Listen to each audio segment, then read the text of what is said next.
Do primeiro construtor à maçonaria.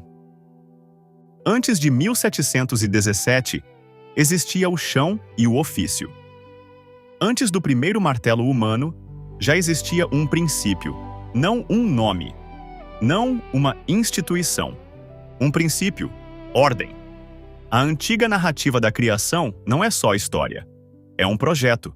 Separa luz e trevas, águas e terra, cima e baixo. Tudo ganha propósito. Tudo ganha função. O tempo ganha ritmo. O mundo deixa de ser vazio e vira lugar. E o construtor, seja ele de pedra, de madeira ou de si mesmo, sempre reconheceu essa origem com um nome: o grande arquiteto do universo. Não como personagem, mas como a forma mais humana de dizer: se existe mundo, houve estrutura. Se existe obra, existe métrica exata. Agora deixa eu te fazer uma pergunta que quase ninguém tem coragem de fazer. Se a maçonaria fala de construção, por que tanta gente tenta explicar a maçonaria? Como se ela tivesse nascido numa sala de reunião. Se você acha que começou em 1717, você começou pelo capítulo errado. O capítulo que você pulou. No começo, ninguém era construtor.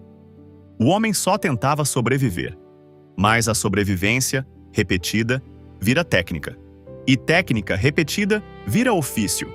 E ofício repetido vira disciplina.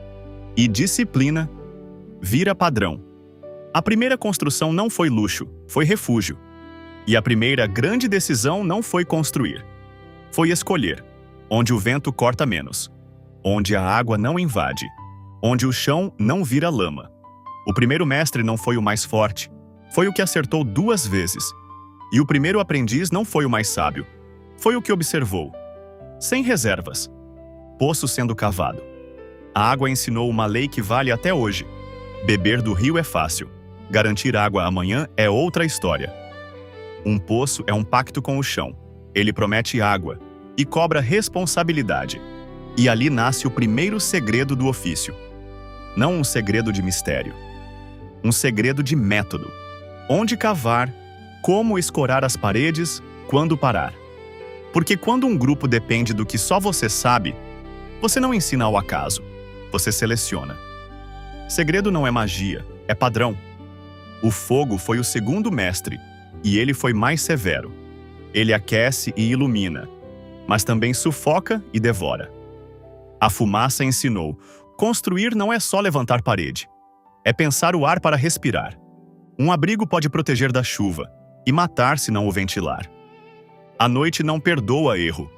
E aqui está um fundamento moral da maçonaria real. O mundo não aceita desculpa. Só aceita resultado. Cercas parecem baixas, mas são a escola perfeita. O homem que domina o limite, domina o alimento. Quem domina alimento, domina futuro. E futuro exige padrão. A ferramenta é extensão da intenção. Aí chega o metal e muda a escala do mundo. E surge o homem do forno. O ferreiro. Ele não é só força. Ele é tempo, calor, mistura, resfriamento. A têmpera ensina paciência. O molde ensina proporção. A liga ensina segredo. O segredo do padrão. Porque ferramenta ruim para a obra. E obra parada não constrói nada. A reputação vale mais que a força. Quando surge a cidade, a construção deixa de ser evento e vira sistema. Cidade exige rua, drenagem, depósito, proteção. Exige portão. E o portão cria autoridade. Quem controla a entrada e saída, controla vidas. A muralha nasce como segurança para a cidade. E toda segurança precisa de um vigilante. O construtor aprende a ler fissura como quem lê mentira. A sentir a água antes dela derrubar a base. E a verdade aparece. O inimigo do muro é o tempo, e depois o homem. Então, antes de qualquer símbolo atual, já existia uma irmandade real. De homens que construíam países inteiros com as mãos, o método que atravessa gerações. 1717, o compasso em cima da mesa. E então, vem o número que todo mundo repete, 1717. E aqui está o erro que criou um século de confusão. As pessoas acreditam que a arte real nasce em 1717. Mas 1717 não é o início. É a mudança de forma. É o começo de uma nova marca. É o dia em que o compasso sai do canteiro e vai para a mesa. Regras se imprimem. Estruturas se padronizam. Lojas se multiplicam. A instituição cresce. Mistério onde era método, teoria onde era prática, fala especulativa no lugar de operatividade. Símbolos e origem. O símbolo fica vivo e nos lembra do ofício. O símbolo enriquece quando aplicado na obra do eu. Então a pergunta certa não é: o que trouxe de novo 1717? A pergunta certa é: o que existia antes e como as lojas do mundo moderno aplicam hoje? E é isso que o seu olhar não encontra, até você iniciar na arte real: o chão, a construção, a regra, a disciplina. Maçonaria viva é estudo e prática no eu. A verdadeira maçonaria não faz barulho. Ela cria permanência. Não é falar de templo. É erguer o templo dentro de si.